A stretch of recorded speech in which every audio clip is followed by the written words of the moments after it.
Hello, welcome to my YouTube channel Asha kitchen vibes. ನಾವಿವತ್ತು ರಸಮ್ ಹೇಗೆ ಮಾಡೋದು ಅಂತ ತೋರಿಸ್ತಾ ಇದ್ದೀನಿ. ಮೊದಲಿಗೆ ನಾನಿಲ್ಲಿ ಒಂದು ಪಾತ್ರೆಗೆ ನೀರು ಮತ್ತು ಟೊಮೊಟೊನೆಲ್ಲ ಹಾಕಿ ಬೇಯೋದಕ್ಕಿಟ್ಟಿದ್ದೀನಿ. ಅದಕ್ಕೆ ಸ್ವಲ್ಪ ಅರಿಶಿನ ಪುಡಿ ಹಾಗೂ ಒಂದು ಸ್ವಲ್ಪ ಹುಣಸೆ ಹಣ್ಣನ್ನು ಆ್ಯಡ್ ಮಾಡಿದ್ದೀನಿ. ಚೆನ್ನಾಗಿ ಬೇಯಿಸ್ಕೊಳ್ಳಿ. ಟೊಮೊಟೊ ಹಣ್ಣು ನೀಟಾಗಿ ಬೆಂದು ಸಾಫ್ಟ್ ಆಗಬೇಕು, ಅಲ್ಲಿ ತನಕ ನೀಟಾಗಿ ಬೇಯಿಸ್ಕೊಳ್ಳಿ. ಇವಾಗ ಟೊಮೊಟೊ ಹಣ್ಣು ಆಗಿದೆ ನೋಡಿ. ನಾನು ಇದನ್ನು ತಣ್ಣಗಾಗಕ್ಕಿಟ್ಟಿದ್ದೀನಿ. ತಣ್ಣಗಾದ್ಮೇಲೆ ಟೊಮೊಟೊ ಹಣ್ಣಿನ ಸಿಪ್ಪೆನೆಲ್ಲ ಬಿಡಿಸಿಟ್ಕೊಳ್ಳಿ. ನೀಟಾಗಿ ಟೊಮೊಟೊ ಹಣ್ಣಿನ ಸಿಪ್ಪೆನೆಲ್ಲ ಬಿಡಿಸಿ ಇವಾಗ ನಾನು ಸ್ಮ್ಯಾಶರಿಂದ ಟೊಮೊಟೊ ಹಣ್ಣೆಲ್ಲ ಸ್ಮ್ಯಾಶ್ ಮಾಡ್ತಾಯಿದ್ದೀನಿ.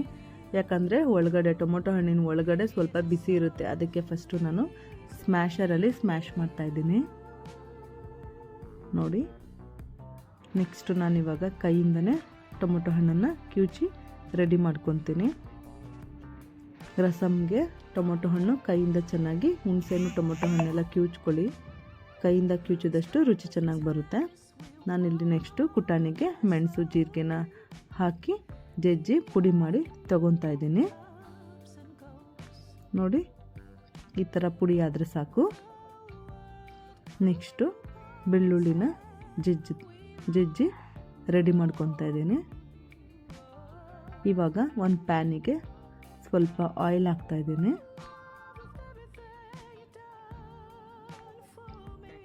ನೆಕ್ಸ್ಟು ಸಾಸಿವೆ ಹಾಕ್ತಾಯಿದ್ದೀನಿ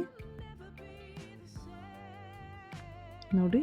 ಸಾಸಿವೆ ಸಿಟಪಟ ಅನ್ನೋ ಅಷ್ಟರಲ್ಲಿ ನಾವೇನು ಪುಡಿ ಮಾಡಿ ಇಟ್ಕೊಂಡಿದ್ದೋ ಜೀರಿಗೆ ಮೆಣಸು ಪೌಡರ್ನ ಆ್ಯಡ್ ಮಾಡಿದ್ದೀನಿ. ನೆಕ್ಸ್ಟು ಬೆಳ್ಳುಳ್ಳಿನ ಆ್ಯಡ್ ಮಾಡ್ತಾಯಿದ್ದೀನಿ. ನೆಕ್ಸ್ಟು ಕರಿಬೇವನ್ನು ಆ್ಯಡ್ ಮಾಡ್ತಾಯಿದ್ದೀನಿ. ಈಗ ಸ್ವಲ್ಪ ಒಣಮೆಣಸಿನ್ಕಾಯಿನೂ ಆ್ಯಡ್ ಮಾಡ್ತಾಯಿದ್ದೀನಿ. ನಾವು ಈ ರಸಮ್ ಒಗ್ಗರಣೆಗೆ ಎಲ್ಲ ಪಟಪಟ ಅಂತ ಒಂದರಿಂದ ಒಂದು ಒಗ್ಗರಣೆ ಕೊಡ್ತಾ ಹೋಗಬೇಕು, ಲೇಟ್ ಮಾಡಬಾರ್ದು, ಯಾಕಂದರೆ ಬೇಗ ಸೀದ್ಬಿಡುತ್ತೆ. ಇವಾಗ ಅರಿಶಿನ ಪುಡಿನ ಹಾಕ್ತಾಯಿದ್ದೀನಿ. ಚೆನ್ನಾಗಿ ಸ್ವಲ್ಪ ಫ್ರೈ ಮಾಡ್ಕೊಳ್ಳಿ. ನಾನಿವಾಗ ಏನು ಟೊಮೊಟೊ ಹಣ್ಣಿನ ರಸ ರೆಡಿ ಮಾಡ್ಕೊಂಡಿದ್ದು ಅದನ್ನು ಆ್ಯಡ್ ಮಾಡ್ತಾಯಿದ್ದೀನಿ ನೋಡಿ. ನೀಟಾಗಿ ತಿರುಗಿಸ್ಕೊಳ್ಳಿ. ನಾನಿವಾಗ ಸ್ವಲ್ಪ ಉಪ್ಪನ್ನು ಹಾಕ್ತಾಯಿದ್ದೀನಿ. ನಿಮ್ಗೆ ಎಷ್ಟು ಬೇಕಷ್ಟು ರುಚಿ ನೋಡಿಕೊಂಡು ಉಪ್ಪನ್ನು ಆ್ಯಡ್ ಮಾಡಿ. ರಸಮ್ಗೆ ಹುಳಿ ಮುಂದೆ ಇರಬೇಕು, ಉಪ್ಪು ಕರೆಕ್ಟಾಗಿರಬೇಕು, ರುಚಿ ಚೆನ್ನಾಗಿರುತ್ತೆ. ರಸಮ್ನ ಚೆನ್ನಾಗಿ ಕುದಿಸ್ಕೊಳ್ಳಿ ನೋಡಿ. ಕುದಿ ಬರ್ತಾ ಇದೆ ನೋಡಿ, ರಸಮ್ ಕುದೀತಾ ಇದೆ. ಇವಾಗ ನಾನು ಕೊತ್ತಂಬರಿ ಸೊಪ್ಪನ್ನು ಹಾಕ್ತಾಯಿದ್ದೀನಿ. ರಸಮ್ನ ಒಂದು 2-3 ಕುದಿಯಷ್ಟು ಕುದಿಸ್ಕೊಳ್ಳಿ ಸಾಕು, ತುಂಬ ಕುದಿಸ್ಬೇಡಿ, ರಸಮ್ ರುಚಿ ಹೋಗ್ಬಿಡುತ್ತೆ. ಒಂದು 2-3 ಕುದಿಯಷ್ಟು ನೋಡಿಕೊಂಡು ಕುದಿಸ್ಕೊಳ್ಳಿ.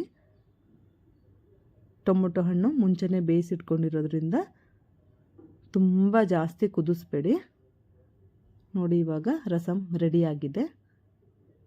Ready to eat rasam. ಅನ್ನದ ಜೊತೆ ತುಂಬ ಚೆನ್ನಾಗಿರುತ್ತೆ ರಸಮ್. ಊಟ ಆದಮೇಲೂ ಒಂದು ಕಪ್ ಕುಡಿಬೋದು ರಸಮ್, ಅಷ್ಟು ಚೆನ್ನಾಗಿರುತ್ತೆ.